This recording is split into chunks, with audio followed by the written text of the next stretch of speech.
Hello दोस्तों, आज का टॉपिक बहुत ही इंटरेस्टिंग होने वाली है क्योंकि आज हम एमएस एक्सेल में लॉजिकली फॉर्मूला इफ को यूज करके कैसे इंसेंटिव रिपोर्ट बना सकते हैं वो जानेंगे और उसके साथ इफ फंक्शन का 4 यूजफुल ट्रिक के बारे में भी जानेंगे। तो चलिए, मैं आपका दोस्त शशिकांत आप सबको इस वीडियो में स्वागत करता हूँ।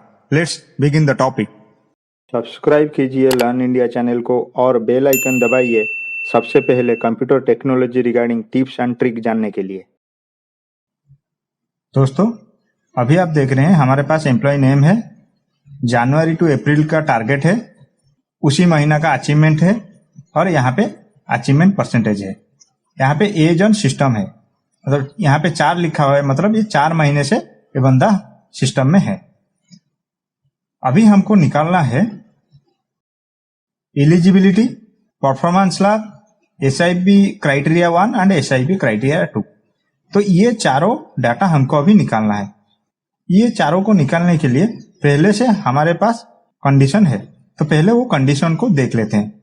क्राइटेरिया शीट में जाएंगे तो एलिजिबिलिटी का कंडीशन है लास्ट 3 मंथ इन सिस्टम। जो बंदा लास्ट 3 महीने से हमारे सिस्टम में है वो एलिजिबिलिटी स्लैब में आएगा। तो परफॉर्मेंस स्लैब जो है वो अप्रैल का अचीवमेंट परसेंटेज के ऊपर निकाला जाएगा। जिनका 0 to 30% है वो पुअर कैटेगरी में आएंगे, 30 to 60% average category and greater than 60% good category के अंदर आएंगे। SIP क्राइटेरिया 1 का कंडीशन क्या है? अप्रैल अचीवमेंट परसेंटेज ग्रेटर देन 80% और मार्च अचीवमेंट परसेंटेज ग्रेटर देन 100%। इसका मतलब क्या है? अप्रैल में 80 ग्रेटर देन 80% किया होगा और मार्च में 100%। इन दोनों क्राइटेरिया के अंदर कोई भी अगर एक क्राइटेरिया फुलफिल हो रहा है तो वो SIP क्राइटेरिया 1 के अंदर आ जाएगा। SIP क्राइटेरिया 2 क्या है? Last 3 month in system and April achievement percentage greater than 100%। मतलब यहाँ पे लास्ट 3 मंथ सिस्टम में होना चाहिए और उसके साथ अप्रैल अचीवमेंट परसेंटेज ग्रेटर देन 100% होना चाहिए। अभी डाटा निकालते हैं तो रिपोर्ट में जाएंगे। अभी एलिजिबिलिटी जो है, एलिजिबिलिटी का कंडीशन क्या है ना, लास्ट 3 मंथ इन सिस्टम। तो इसको निकालने के लिए हम यहाँ पे इफ फॉर्मूला का यूज करेंगे। Equal to if bracket start करेंगे। हमारा जो क्राइटेरिया यहाँ पे होगा ये एज ऑन सिस्टम जो है इसको क्लिक करेंगे, greater than equal to 3 month. तो ये एज ऑन नेटवर्क यहाँ पे 3 होना चाहिए। अगर हुआ तो वैल्यू इफ ट्रू क्या होगा? अगर ये ग्रेटर देन इक्वल टू 3 होता है तो ये यस आ जाएगा। तो यहाँ पे हम डबल कोट के अंदर यस लिखेंगे क्योंकि यस टेक्स्ट है, तो इसीलिए इसको डबल कोट के अंदर लिखेंगे। अगर आउटपुट हमारा नंबर होता तो यहाँ पे डबल कोट देने का कोई जरूरत नहीं है। यहाँ पे और एक क्राइटेरिया क्या आता है? Value if false. अगर ये क्राइटेरिया फुलफिल नहीं होता है तो यहाँ पे आउटपुट हमारा आएगा नो। तो ब्रैकेट बंद कर देते हैं। तो देखिए ये यस आएगा। तो ये क्योंकि ये 4 है तो ये फॉर्मूला को कॉपी करके हम पेस्ट कर देते हैं। यहां पे हमको पता चल गया एलिजिबिलिटी कौन सा है। देखिए यहाँ पे 2 आ रहा है तो इसीलिए नो। अभी परफॉर्मेंस स्लैब निकालेंगे तो यहाँ पे हमको बकेटिंग करना पड़ेगा। एक बकेट होगा 0 to 30, दूसरा बकेट होगा 30 to 60 एंड थर्ड बकेट होगा ग्रेटर देन 60। तो यहाँ पे क्या होगा ना, हम इफ फॉर्मूला यूज करेंगे और उसमें मल्टीपल क्राइटेरिया देंगे। तो यहाँ पे equal to if bracket start करेंगे। हमारे यहाँ पे लॉजिकल टेक्स्ट क्या होगा? पहला जो ग्रेटर देन 60% है। तो यहाँ पे कौन सा ग्रेटर देन 60% होगा ना, अप्रैल का अचीवमेंट। तो अप्रैल अचीवमेंट मतलब ये वाला सेल। ये अगर ग्रेटर देन 60% है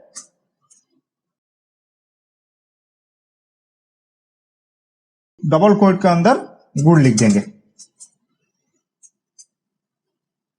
फिर कमा देंगे। दूसरा स्लैब अभी क्रिएट करेंगे। इफ ब्रैकेट स्टार्ट करेंगे। यहां पे क्राइटेरिया क्या होगा ना, अप्रैल का अचीवमेंट ग्रेटर देन 30%। तो क्या होगा? एवरेज,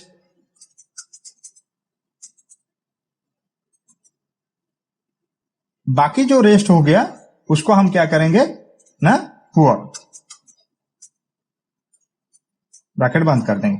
देखिए यहां पे क्या किए हम, अप्रैल का अचीवमेंट लिए, पहले ग्रेटर देन 60%, गुड, फिर उसके बाद अप्रैल का अचीवमेंट क्राइटेरिया में डाले, अगर वो 30% ग्रेटर देन है तो एवरेज, और रेस्ट जो हो गया वो पुअर कैटेगरी में आ गया, तो एंटर कर देते हैं,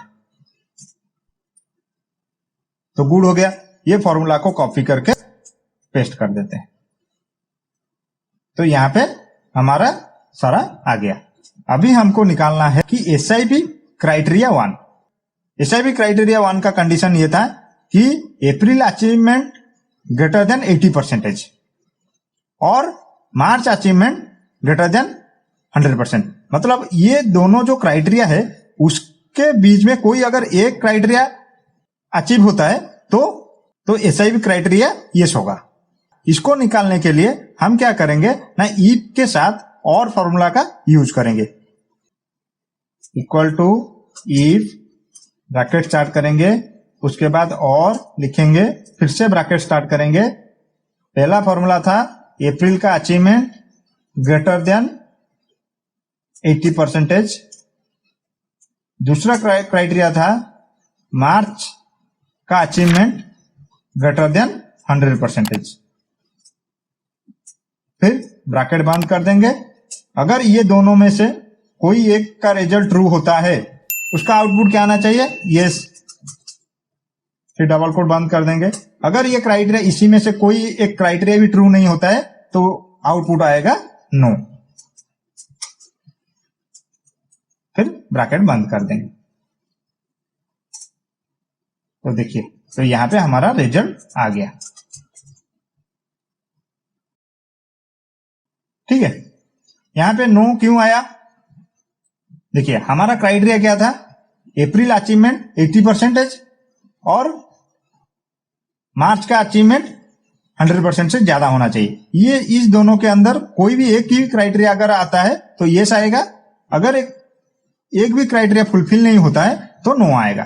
तो यहां पे क्या हुआ है, अप्रैल जो है ये 42.9 है, मतलब 80% से लेस है, और मार्च का 78% है, तो मतलब ये 100% से लेस है, तो इसीलिए यहां पे नो आया। देखिए यहां पे यस क्यों आया, यहां पे अप्रैल का क्राइटेरिया 80% का ग्रेटर देन 80% था, मगर यहां पे 64% है,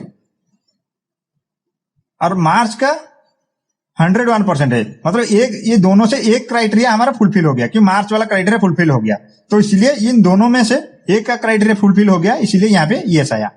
और ये वाला कंडीशन देखिए, यहाँ पे यस क्यों आया है, यहाँ पे मार्च का क्राइटेरिया फुलफिल नहीं हुआ है, मगर अप्रैल का क्राइटेरिया फुलफिल हो गया। तो ये दोनों क्राइटेरिया से और का जो फंक्शन है, दोनों में से कोई एक अगर क्राइटेरिया फुलफिल हो जाता है, उसका रिजल्ट वो ट्रू दे देता है। अभी हम एसआईपी क्राइटेरिया 2 निकालेंगे।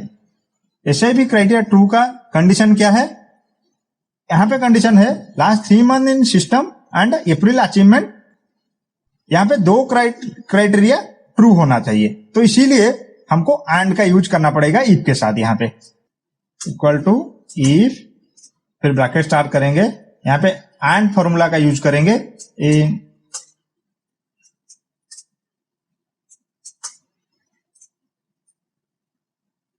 तो पहला लॉजिक था एज ऑन सिस्टम में वो ग्रेटर देन इक्वल टू 3, 3 महीना या फिर 3 महीने से पुराना, तो ग्रेटर देन इक्वल टू 3। दूसरा क्राइटेरिया क्या था, अप्रैल का achievement percentage greater than 100%।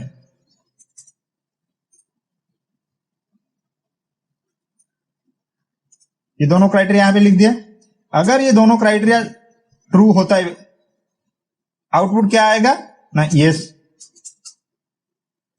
Double coat बंद कर देते हैं। अगर ये क्राइटेरिया फुलफिल नहीं होता है तो हमारा आउटपुट आएगा नो।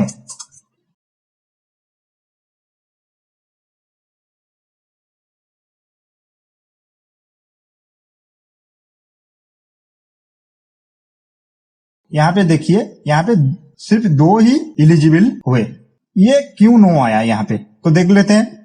यहाँ पे एज ऑन सिस्टम 4 है, मतलब ये पहला क्राइटेरिया फुलफिल करता है। मगर अप्रैल में 64.3% है, जो कि लेस देन 100% है।